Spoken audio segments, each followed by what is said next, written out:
నమస్కారం. Welcome to I dream. మనం దేవుళ్ళ గురించి చాలా రకాల కథలైతే వింటూ ఉంటాం. ముఖ్యంగా లార్డ్ గణేష గురించి రకరకాల స్టోరీస్ వింటుంటాం. ఆయన జననం దగ్గర నుంచి మళ్ళీ ఆయన ఎందుకు గజాననుడుగా మళ్ళీ జన్మ తీసుకున్నారు, ఇలాంటి ఆయనకు సంబంధించిన కథలు చాలా వింటూనే ఉంటాం. అయితే ప్రస్తుతం మనం రీసెంట్గా కూడా ఇప్పుడు నవరాత్రుల సమయంలోనే ఉన్నాము కాబట్టి అందరూ కూడా ప్రతిరోజు ఆయనకు సంబంధించిన కథలు అయితే వింటూనే ఉంటారు. ప్రతి ఒక్క దేవుడికి, ప్రతి ఒక్క చక్రాకి కూడా కనెక్షన్ అనేది ఉంటుంది, సంబంధం ఉంటుంది అని చెప్పి కూడా మనం వింటూ ఉంటాం. అయితే ముఖ్యంగా ఏ దేవుడికి ఏ చక్రాతో సంబంధం ఉంటుంది, ఇలాంటి విషయాలైతే చాలా తక్కువ మందే మాట్లాడి ఉంటారు. మీ అందరికీ ఇలాంటి మంచి మంచి విషయాలన్నీ తెలియజేయడం కోసం అయితే ఈ సిరీస్ని అయితే స్టార్ట్ చేశాము. ముందుగా మనం ఏ పూజ చేసినా, ఎటువంటి కార్యం చేసినా ఆ గణనాథుడికే తొలి పూజ అనేది కూడా చేస్తూ ఉంటాము.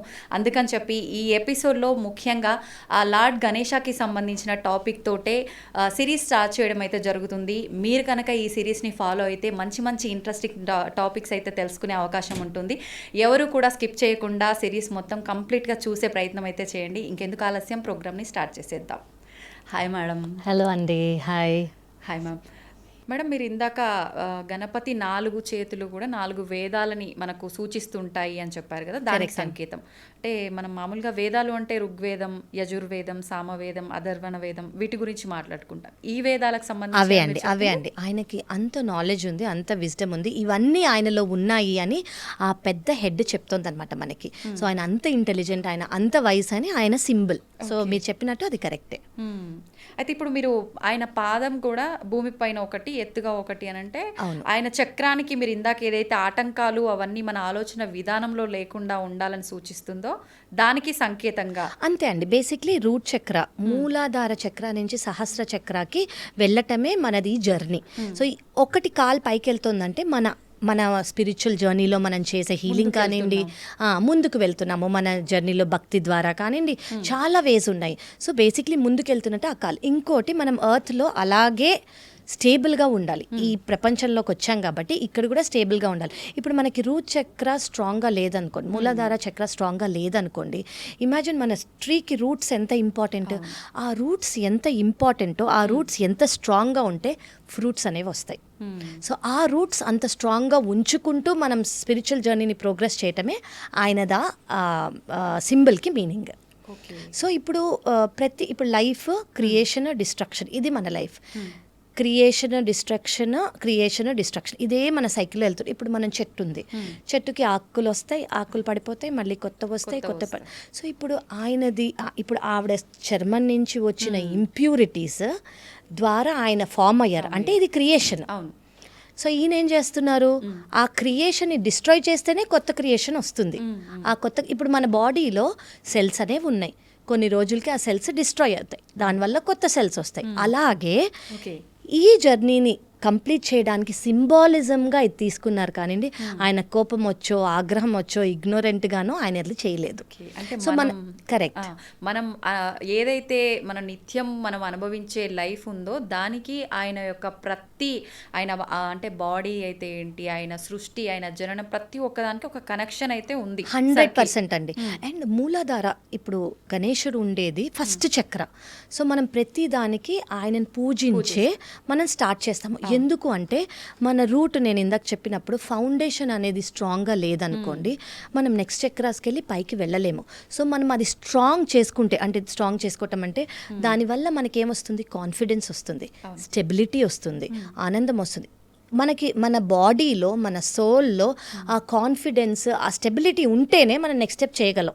లేకపోతే సెకండ్ స్టెప్కి వెళ్ళేసి మళ్ళీ వెనకాలకు వచ్చేస్తాం. సో ఫస్ట్ అనేది అంత ఇంపార్టెంట్. సో మనం ఇందాక అనుకున్నట్టు ఆయన్ని ఏ విఘ్నాలు లేకుండా ఉండాలి, మాకు ప్రతిదీ కాన్ఫిడెన్స్ మీరు ఇవ్వాలి, మీకున్నంత విజ్డమ్ మాకు ఇవ్వాలి. విజ్డమ్ ఉంటేనే ఇది జరగదు, ఇలాగే జరుగుతుంది, మంచే జరుగుతుంది అన్న థాట్ మనకి వస్తుంది. థర్డ్ థింగ్ ఏంటంటే స్టెబిలిటీ, రూట్స్ అనేవి స్ట్రాంగ్గా ఉండాలి. సో ఇవన్నీ ఉంటేనే మనం ముందుకు వెళ్ళగలం. కాబట్టి మనం ఎప్పుడూ ఆయనకు దండం పెట్టుకొని ఆ రూట్ చక్ర, సో దీనికి ఒక వే కూడా ఉంది. ఏం చేయొచ్చు అంటే రూట్ చక్రాన్ని మనం అది రెడ్ కలర్లో ఉంటుంది రూట్ చక్ర. ఓకే, సో మీరు చాలా మంది చూసే ఉంటారు, జస్ట్ ఒక మనిషి బొమ్మ ఉండి 7 చక్రాస్ డాట్స్తో ఉంటాయి. సో లాస్ట్గా ఉండేది రూట్ చక్ర, అది రెడ్ కలర్లో ఉంటుంది.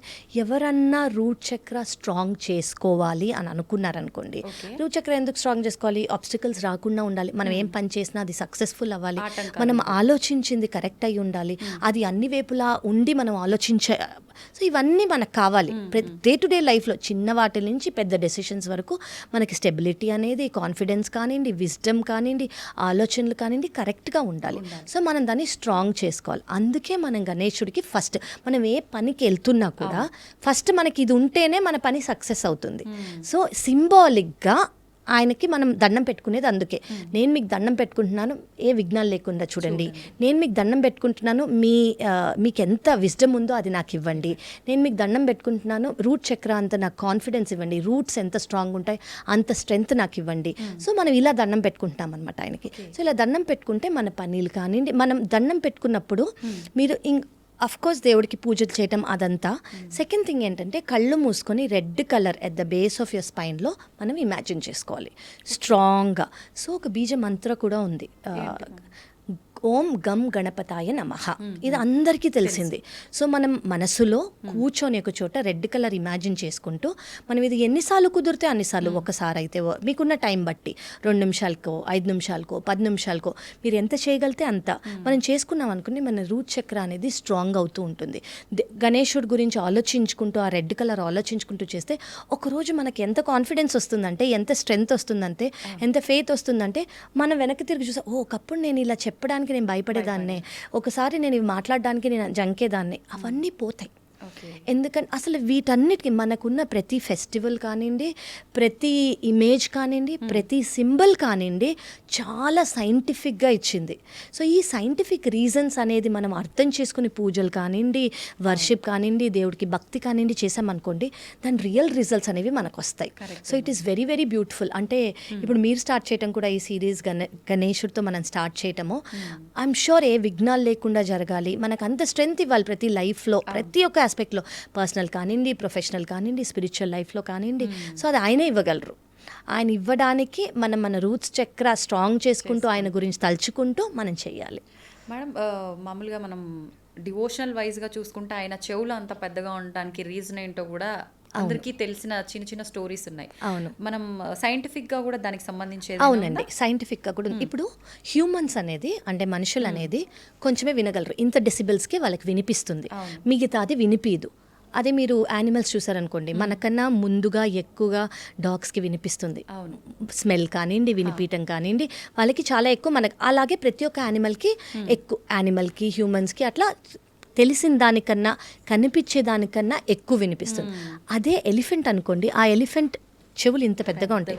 సో ఇక్కడి నుంచి ఇక్కడికి అన్ని వినిపిస్తాయి. సో దాని మీనింగ్ ఏంటంటే ప్రతి ఒక్కటి మీరు కరెక్ట్గా వినండి, ప్రతి ఒక్కటి విని డెసిషన్ తీసుకోండి, వైజ్గా ఉండండి. సో ఇక్కడ ఒక 180 degrees, ఇక్కడ ఒక 180 degrees అంత ఓపెన్ అవుతాయి ఆయన ఇయర్స్. సో 360 degrees వినిపిస్తుంది. అంటే ఒక సిచ్యువేషన్కి ఒకలాగే ఆలోచించకుండా అంత 360 degrees మీరు ఆలోచించి ఆ విజ్డమ్తో మీరు డెసిషన్స్ కానివ్వండి, లైఫ్ని కానివ్వండి ముందుకు చేరండి అని దాని మీనింగ్. మనం చేసే ప్రతి పనిలో తొందరపాటు నిర్ణయాలు సగం వినకపోవడం. కరెక్ట్. ఓకే, అలాంటి పొరపాట్లు జరగకుండా ఉండాలి అంటే ఉండటానికి అది నిదర్శనంగా కరెక్ట్ అండి. ఎగ్జాక్ట్లీ. Okay, super. ఇంకా ఎలాంటివి మనం మాట్లాడుకోవచ్చు మేడం సైంటిఫిక్గా మాట్లాడుకోవాలంటే గణేష్ గురించి? అంటే ఇప్పుడు మనము ఇప్పుడు విఘ్నాలు అని అనుకున్నాము, ఆయన ఇంటెలిజెన్స్ అని అనుకున్నాము. సో ఇవన్నీ ఎనర్జీ. ఫస్ట్ మనకేం అర్థం అవ్వాలంటే మన చుట్టూ ఉన్నది మనమంతా ఎనర్జీ. సో ఆ ఎనర్జీ మనము కింద నుంచి పై వరకు తీసుకెళ్ళాలి. ఇంకోటి మీకు తెలియాల్సింది ఏంటంటే ప్రతి వాళ్ళలో ఇప్పుడు అమ్మవారి నలుగుతో వచ్చిన ఆయన గణేశుడు, అంటే ఆవిడదొక అంశం ఆయన. అలాగే ప్రతి ఒక్క హ్యూమన్ బాడీలో కింద ఉంటుంది రూట్ చక్ర, మూలాధార అని చెప్పాను. దాని మీద 3.5 times కుండిలిని అని ఉంటుంది. అంటే ఆ మూలాధార చక్ర దగ్గర ఉంటుంది. దానికి మీనింగ్ ఏంటి?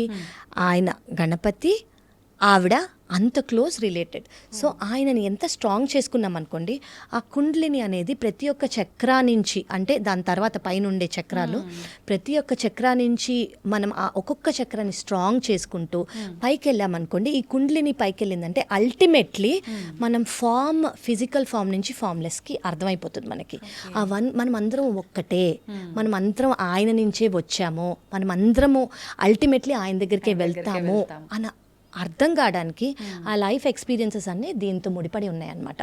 సో ఆయనతో స్టార్ట్ చేసి మనం యాక్చువల్లీ నెక్స్ట్ సెషన్స్లో ప్రతి ఒక్క చక్ర గురించి, అసలు మనకి ఒక్కొక్క దేవుడికి ఈ ఫామ్ ఎందుకు ఉంది, దాని సైంటిఫిక్ రీజన్ ఏంటి, లాజికల్గా దాని రీజన్ ఏంటి, సింబాలిక్గా దాని రీజన్ ఏంటి అనేది మనం ఖచ్చితంగా తెలుసుకుందాము. తప్పకుండా మేడం. Super madam. నిజంగా నేనైతే చాలా థ్రిల్ అయిన ఈ టాపిక్ విన్న తర్వాత.